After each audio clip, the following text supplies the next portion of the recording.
we pride ourselves on funding local arts organizations, and today, for our Grantee Spotlight Series, we have Renee and Bryce from Project Ricochet. Thank you all for being here. Thank you for having us. Absolutely. No problem. So what's your position with Project Ricochet? Well, thank you for asking. I'm Renee.collins-cobb, and my position with Project Ricochet is to be the media and marketing manager for the organization, and I also co-host the podcast, The Ricochet Effect, with Dr. Abini Alamin. Oh, okay. I love that. Very cool. Very, very cool stuff, by the way. Don't let her Yeah, downplay all of that. With mutual admiration. She said her role was in his left it, like it wasn't all set. Right. Nah. So I'm the artist in residence. Okay. So it's kind of like having a few positions wrapped in one. So I'm an illustrator and an animator, graphic artist, and all of the things. So I've been going along throughout the summer, doing the barbershop initiative events, doing live art, but then also, doing things like assisting with curation of, exhibits and kind of filling in creative director roles in certain spaces. I just have to be creative. That is awesome, both of you. Nobody does it better than Bryce. Could you give us some background information about this organization? Yes, this organization was founded by Dr. Abini Alamin, I believe in 2009.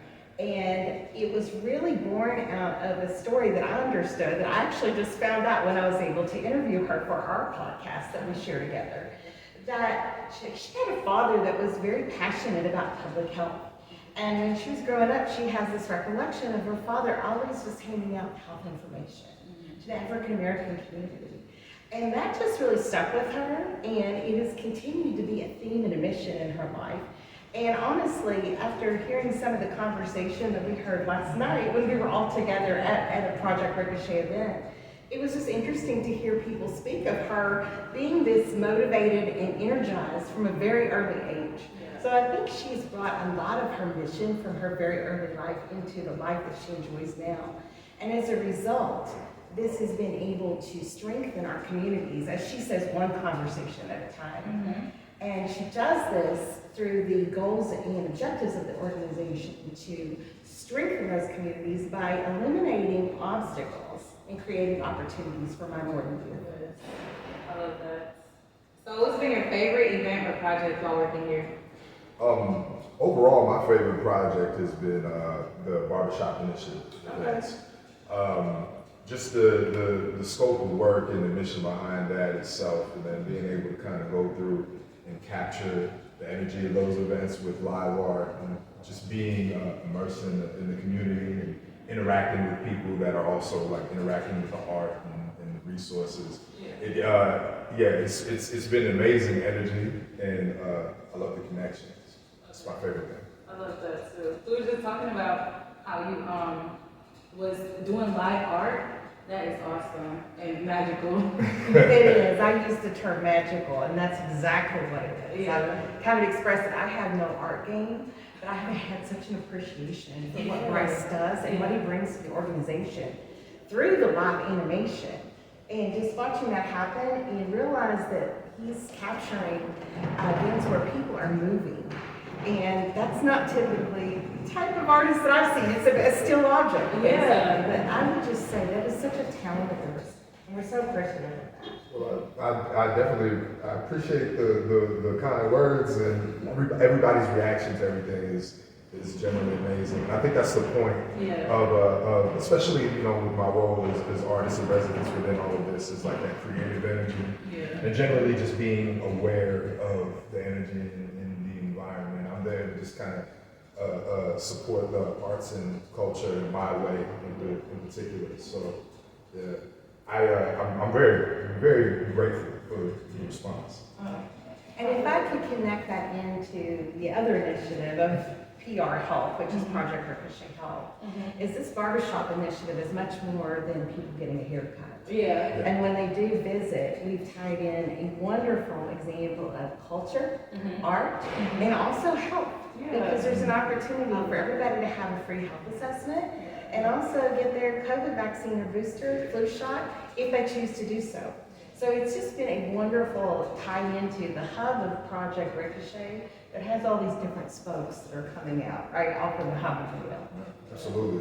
Yeah, that is awesome. We need that in our community. I'm grateful for it. Like, Yeah, I mean, barbershops are community centers in many ways. So yeah. this initiative has been a great way to kind of tap in with the community and meet people where they are versus trying to get them out of their comfort zone. I love that. Yeah. I think a lot of times the change and the things that we need come with people meeting each other halfway. Yeah. I think going to these barbershop events and doing that type of work has shown the community that people are willing to arrive.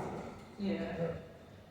To speak to the value of the barbershop initiative is that it operates as an ecosystem. And I say that, I use the term working in concert a lot with my own work, but we see that happen with food trucks that are there, with local caterers, like local healthcare workers, local Black business barbershop owners. It's just such a wonderful tie-in to everything, and also music. Yeah. We've been able to tie in music and also the Urban Art Collective into that as well. So it's just wonderful to work for an organization that acknowledges that and brings value to the art of working in concert together. I couldn't agree more.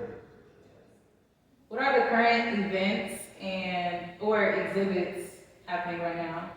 Well, just last night we were at a ribbon cutting of sorts. Yes. For Carry. Unveiling. Yeah, right. for the Carry the Torch mural. So myself, Tony, and we're in the Urban Art Collective. Tony Wavy made an amazing mural over at the Share Center, highlighting the life and just the general energy of Muhammad Ali on the side of the wall. It was amazing. So we went out there and celebrated that.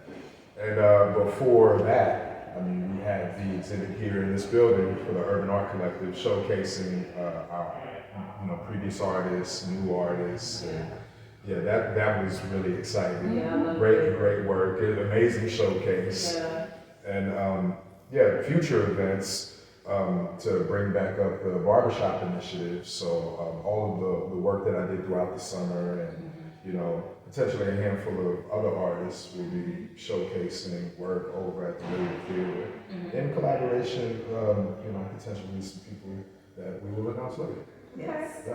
And to piggyback off of that, we're also going to be having a Stronger Together music festival that's tied into a public health fair that we will be having at the Lyric Theater on April the 20th, which we'll be announcing the lineup soon, but it does involve all genres and all styles of music with a very diverse base of artists that will be joining us for that event as well. We're very excited about that. I'm excited, yes. Absolutely. Is there anything else you'd like to share with us? I'd like to speak a little bit more about the Urban Art Collective. Because generally, I'm very proud of our collection of artists and creators that are part of that group. I think it's amazing work, just generally for the talent that we have, and then also highlighting the quote unquote urban artists, right?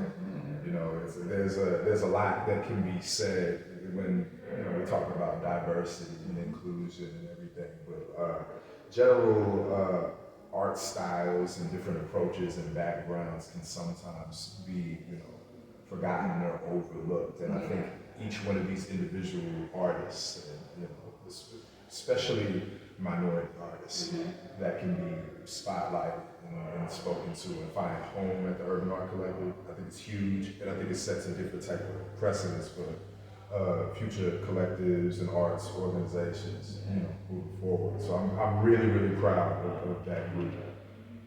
Yes, and I will just reflect upon that with Bryce's comment about the diverse and inclusive nature of the Urban Art Collective. That's a thread that is sewn throughout our organization in many ways. You'll see that reflected in her staff, Dr. Ellen's staff, and as well as just realizing that we have an Olympian on staff. Yeah. We have all these wonderful artists, we have musicians, I'm a diversity and inclusion consultant myself. It's been wonderful to make the acquaintance of Dr. Alameen and for the two of us to kind of merge our talents and skills as we bring this to the organization. One of the big themes that does prevail throughout the organization is DEIB, and that sounds like alphabet soup, but to break it down, it's diversity, equity, inclusion, and belonging, and making sure that in everything that we do, that we create a sense of belonging for all types, all identities of people. One thing about me in particular, I have an invisible diversity element in that I am deaf on one side. And so that just brings another way to make our organization look very diverse. Dr. Alameen says it best when she says DEIB is the DNA of humanity.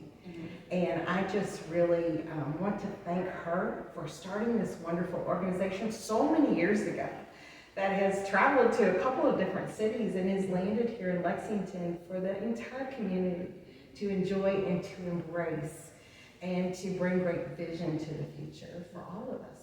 Yeah. Couldn't have said it better. Thank you so much for coming out here and allowing LexArts to interview you all. Thank you for having us. Yeah, absolutely. This was a pleasure. Yes, thanks. And let the people know, where can we find more information, social media pages? Yes. Absolutely. We are www.projectricochet.org, and we're on all social media platforms, Facebook, LinkedIn, and Instagram as Project Ricochet. Okay, thank you so much. Thank you. Thank you.